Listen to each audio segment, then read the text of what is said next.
omwana atali mukulu oli gundi atali Prince Oma naye alimba ani gwe yasibyeko ekigambo wizo Wizo ye muzadde gwe tulina wano mu ggwanga tamamu yayimiriza eggwanga Uganda ani gwe yagamba ne bambi kasanyufu kasanyufu kaddamu kaaba bambi wakaaba bijja naye nga kasanyufu kama yawe tumwagala nga musanyufu mumpe surprise ya y'omwana tu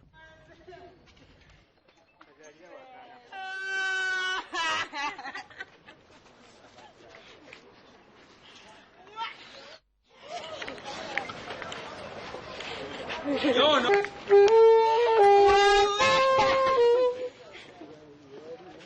Banang is not a makeup.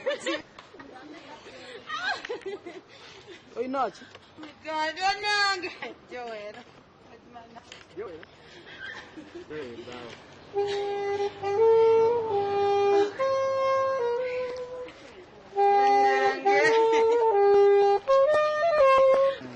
Katoda kangamba. Genda ku lunch. Nemugani lunch ngeyiseeko. Oba lunch bagirete bajje wali waka. I didn't know I was going to be happy like this. But I uli atirana oba simanyi Sandra. Neyanziza bane otajja kuziika. Nengo weze emyaka emeka emituufu gwesika. Mwanje? Abiri mukaaga. Abiri mukaaga. Yes. Yanayitibwe mu Sandra. Yanayitibwe mu Sandra. Tewali ndowooza kubanga Sandra Sazno Wendi era yabalina okuŋŋamba naye kati naye simanyi anyway Sandra njagala nnyo mama wange. Tata kali munda ye nga tomwogerako.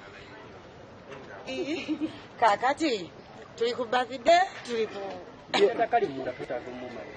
God has been so good to me. I'm blessing n'abantu abalungi. Kwega obulamu bwange si bwejjusa bannange. Nakubulesinga n'omusajja omulungi. Musajja. Engeri tuyagala mu kukola. Ng'okiyisa ku ngolo. Musajja era ndino. Mr. Samuel. Mr. Samuel. Ye tata wa Aliya. Kali munda.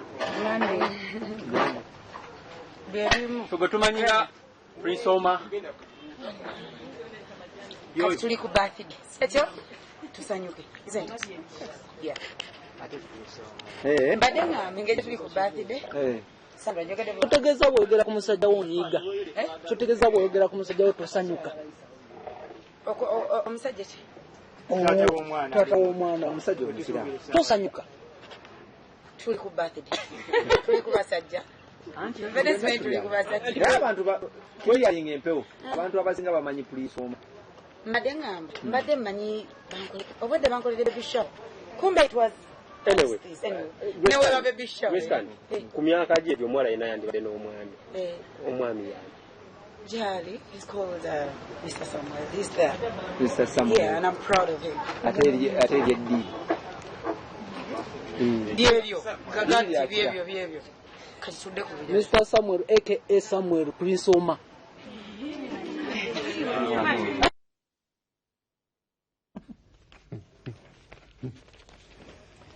Annemaguliza ebinyumidde. Bw'ataka abayemaguza ne Grace. Amawale ekibala amuli lumu musukka. Omwana azze mu birthday ate mumuzza mu nnaku ya Prince Oma. But some things are very simple. Waliwo wenabidde ddala nga wadde mbo bagamba tata w'omwana si ye Prince Oma ye Mr. Samuel period ekyo mukitegedde. Walira byaddayo mubuuza. Naye oboogera ku Prince Oma ne yeemagula n'amagguka alinga. Prince Oma bakyamuteresi alinda azaala omwana. Ekyo asobola kigamba ekyo tujja kiraba gikinaggula. Abaako ne privacy ye. Asazeewo okwogera Mr. Samuel kati akimalirize. Omuntu abaako ne privacy ye ne mumwesonyiwa. Privacy yamu ya Grace. Nze mbabuulira naye ngamba Grace kandi kikwagaliza amazaalibwa amalungi ate n'omwana muzaale bulungi nnyo kati ate tudde ku by'okukakasa taata w'omwana. Kati lugenda bawuba luno nno. Akwana omusogo oli naye tatudde. Nana nze mbadde nteesa Haji tata Prince Oma. Omwana we lwaki tomugulira box yaabwo n'atambulanga nayo. Kubanga yalabika abazzukulu ogenda bafuna babajjukujjuliza baali basaani wamma twala abaana abananyini babaala